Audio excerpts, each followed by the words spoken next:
Eh bien, chers frères, Dieu a tellement aimé le monde qu'il a donné son Fils unique afin que quiconque croit en lui ne se perde pas, mais obtienne la vie éternelle, nous dit Jésus dans l'évangile de ce dimanche, au cours duquel nous fêtons le mystère le plus grand qui soit, le plus incompréhensible qui soit, le plus obscur pour notre intelligence, à savoir la très sainte Trinité, un seul Dieu en trois personnes.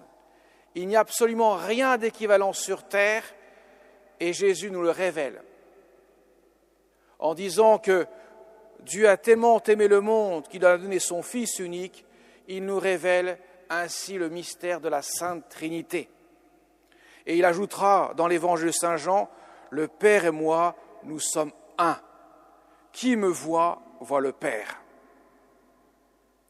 Alors mes chers amis, même si ce mystère nous paraît absolument incompréhensible, car il n'y a rien d'équivalent sur terre pour pouvoir donner une image de la Sainte Trinité, d'une part, c'est que nous n'avons pas trois personnes en un seul être, ça n'existe pas en dehors de Dieu lui-même, et d'autre part, Dieu est pur esprit, donc il n'y a pas de corps, pas de matière en lui, donc c'est absolument imperceptible, même à notre imagination. Cependant, même si c'est incompréhensible de comprendre Dieu en un seul Dieu en trois personnes, il est plus cohérent d'y croire que de ne pas y croire. Notre intelligence a quelques ressources pour le comprendre. Effectivement, mes chers amis, Dieu a créé tout par amour. Tout est créé par amour. Rien de ce qui existe n'a sa propre source d'existence en lui-même. Tout a été créé par Dieu. Le seul être qui n'est pas créé, qui n'a pas été créé, est Dieu lui-même. Il y a le Créateur et les créatures. Donc toute créature trouve sa source d'existence dans le Créateur qui donne l'existence à chaque créature que nous sommes. De la créature purement matière, je dirais une créature qui n'a pas d'esprit, telle que sont les astres, jusqu'à l'être que nous sommes, la personne humaine que nous sommes, qui est un composé d'esprit et de corps. Toute créature trouve donc sa source dans le Créateur. Il a donné vie et existence à tout ce qui existe. Lui, le Créateur, en revanche, est le seul être qui trouve sa source d'existence en lui-même. Et comme tout a été créé par amour, car donner, c'est aimer, Jésus dit, il n'y a pas de plus grand amour que de donner sa vie. En donnant sa vie, on trouve l'existence. Effectivement, il a tout créé par amour. Et quand le Fils dit, le Père donne tout à son Fils, le Père engendre le Fils est engendré du Père, autrement dit, le Fils reçoit tout l'amour du Père. Eh bien, ce qui veut dire que forcément, en Dieu, la source d'existence est en lui-même, et par conséquent, l'amour demande nécessairement des relations. Il y a une relation de Père à Fils et Esprit Saint, ce qui veut dire que le Père engendre le Fils est engendré du Père, le Saint-Esprit procède de l'amour du Père et du Fils. Les trois personnes en Dieu sont la relation même de l'amour qu'il y a en Dieu, et pourtant ils sont le même Dieu, parce que tout ce que le Fils reçoit du Père, il en reçoit la totalité, de sorte qu'il est le même Dieu que le Père. Et bien sûr, mes chers amis, il faut ajouter une chose à cela, c'est que tout ce qui a été créé dans ce monde a commencé à exister dans la notion d'espace et de temps, qui est purement du créé, alors que Dieu, lui, il est sans commencement, sans fin. Et c'est là qu'est le mystère profond, parce que nous ne pouvons pas imaginer un tantinet soit peu, quelque chose qui existe, qui n'a pas de commencement, qui n'a pas de fin. Nous sommes dans le temps et dans l'espace. Tout ce que nous pouvons imaginer, tout ce que nous pouvons penser fait appel à cette notion spatio-temporelle. Mais Dieu est en dehors du temps, ce qui veut dire quand le Père engendre le Fils, il n'a pas commencé à exister avant le Fils, car la relation du Père et du Fils est un présent éternel qui n'a ni commencement ni fin. Et voilà pourquoi Dieu est un seul Dieu. Voilà pourquoi Dieu est Trinité, parce que le Père ne cesse d'engendrer le Fils, autrement dit, ne cesse de donner tout son être à son Fils.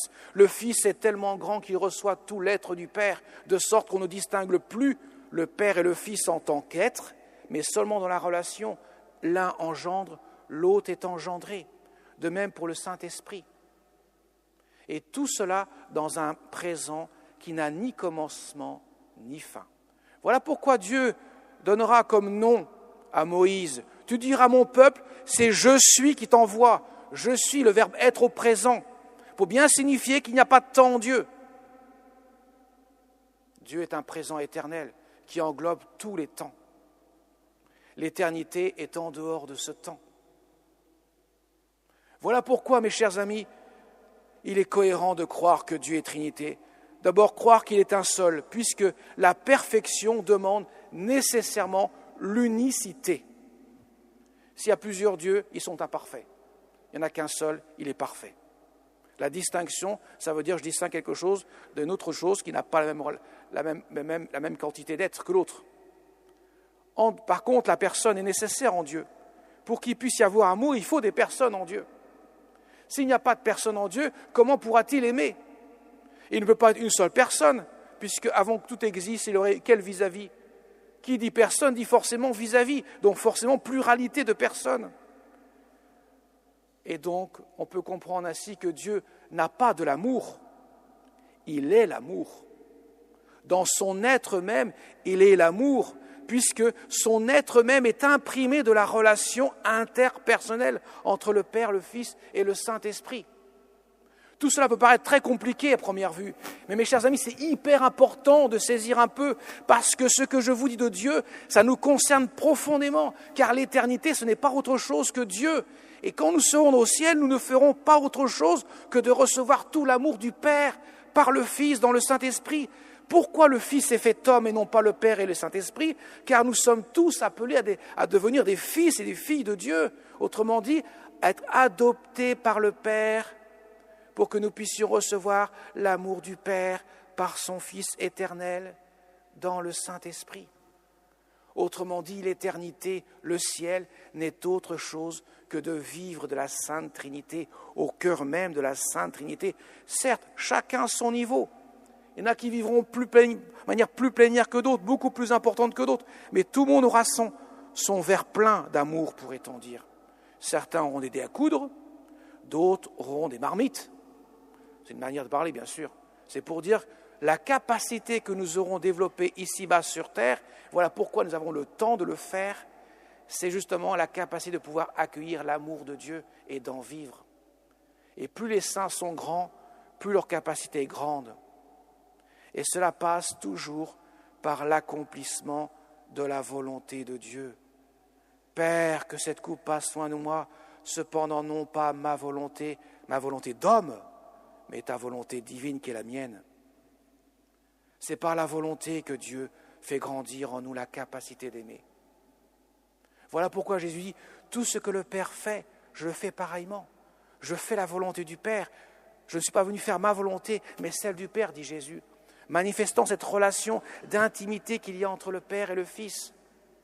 Toute la prière sacerdotale que nous trouvons dans l'évangile de Saint Jean, au chapitre 17 de son évangile, manifeste ce lien indissoluble entre le Père et le Fils, cette intimité qu'il y a entre eux, et qui montre à quel point que le Fils qu'il est tellement plein d'amour du Père qu'il est son égal dans sa nature divine.